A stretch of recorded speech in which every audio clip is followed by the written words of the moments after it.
दीप्ति नवल का नाम उन अभिनेत्रियों में शुमार है जिन्होंने लीक से हटकर फिल्में की और अलग पहचान बनाई। उन्होंने जिंदगी से जुड़े किरदार निभाए और शायद इसीलिए दर्शकों को भी उनकी ये अदा भा गई। अपने लंबे करियर में दीप्ति नवल ने दर्जनों ऐसी फिल्में की जो हिंदी सिनेमा के लिए मील का पत्थर साबित हुई। दीप्ति नवल का करियर बेहद अच्छा चल रहा था। एक तरफ जहां वो हर निर्माता निर्देशक की पहली पसंद बन गई थी, वहीं दूसरी ओर उनकी निजी जिंदगी में कुछ अच्छा नहीं चल रहा था। कह सकते हैं कि सफलता के चरम पर पहुंचकर भी दीप्ति नवल की निजी जिंदगी वीरानगी से भरी रही। निर्देशक प्रकाश झा से उन्होंने शादी तो की, लेकिन 17 साल के बाद उनकी ये शादी टूट गई और दोनों का तलाक हो गया। तलाक के बाद दीप्ति की निजी जिंदगी में अकेलापन छा गया। हालांकि उनकी एक गोद ली हुई बेटी भी थी, लेकिन अंदर से एक हमसफर की जो कमी खल रही थी, वो दीप्ति नवल पर हावी हो रही थी। लेकिन जल्द ही उनकी जिंदगी में प्रख्यात शास्त्रीय गायक पंडित जसराज के बेटे विनोद पंडित आए। दीप्ति अब बेहद खुश थीं, ये सोचकर कि अब फिर से सब कुछ अच्छा होने वाला है। देखते ही देखते दीप्ति नवल और विनोद पंडित की सगाई भी हो गई और शादी की तारीखें निश्चित करने का सिलसिला शुरू हो गया।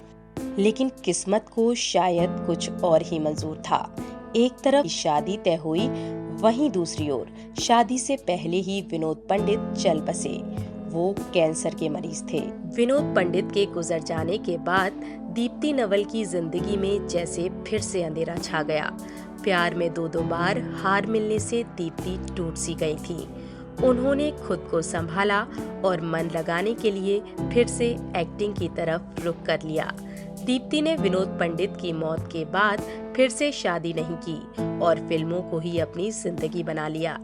फिल्म इंडस्ट्री में दीप्ति नवल को 3 दशक से भी ज्यादा हो गए हैं, लेकिन 66 साल की इस उम्र में भी वो वैसी ही फिल्में कर रही हैं जैसी शुरुआती दिनों में करती थी। अमृतसर में 3 फरवरी 1952 को जन्मी दीप्ति नवल का बचपन अमेरिका के न्यूयॉर्क में बीता, जहां उनके पिता सिटी यूनिवर्सिटी में शिक्षक थे। दीप्ति नवल बचपन से ही पेंटिंग एवं फोटोग्राफी के शौक होने से उन्होंने न्यूयॉर्क की सिटी यूनिवर्सिटी से शिक्षा के बाद मैनहट्टन के हंटर कॉलेज से फाइन आर्ट में बैचलर डिग्री हासिल की। न्यूयॉर्क में कॉलेज की पढ़ाई के बाद उन्होंने वहां रेडियो स्टेशन में काम करना शुरू कर दिया, जिस पर हिंदी कार्यक्रम भी आते थे। साथ ही उन्होंने मैनहट्टन के Jean Frankel acting and film making course में दाखिला ले लिया।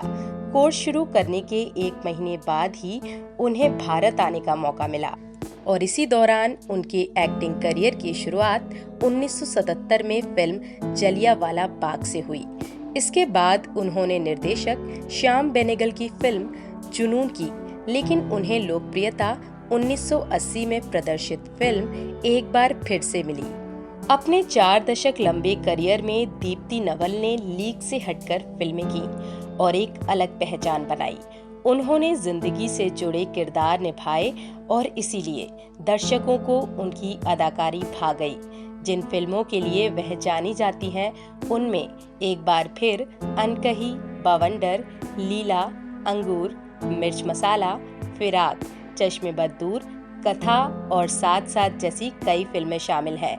उन्होंने न केवल रूपहले पर्दे पर अभिनय की छाप छोड़कर एक उम्दा कलाकार के तौर पर अपने हुनर को साबित किया, बल्कि अपने मन के विचारों को खूबसूरती से कागज पर अल्फाजों के रूप में भी उतारा। उनकी प्रकाशित पुस्तकों में कविता संकलन लम्हा लम्हा और black wind and other poems तथा लघु कथा संग्रह the mad Tibetan stories from then and now बहुत प्रसिद्ध है। बहुआयामी व्यक्तित्व की मालकिन दीप्ति कवित्री होने के साथ साथ फोटोग्राफी के शौक के चलते अपने कैमरे से खींची तस्वीरों से और उम्दा पेंटिंग्स बनाकर भी अपने कलाकार मन का परिचय दिया है। उन्होंने फिल्मों में केवल अभिनय ही नहीं किया, बल्कि लेखन, निर्माण और निर्देशन में भी हाथ आजमाया। और इसी क्रम में महिलाओं पर आधारित एक टीवी धारावाहिक थोड़ा सा आसमान का लेखन और निर्देशन किया। वह एक यात्रा show the path less travelled का निर्माण भी किया।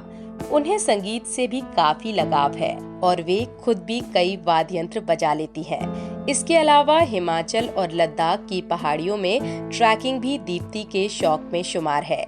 अपने अब तक के फिल्मी करियर में 70 से ज्यादा फिल्में करने वाली दीप्ति 2014 में रिलीज हुई फिल्म यारिया में गर्ल्स हॉस्टल वार्डन की भूमिका निभाई थी।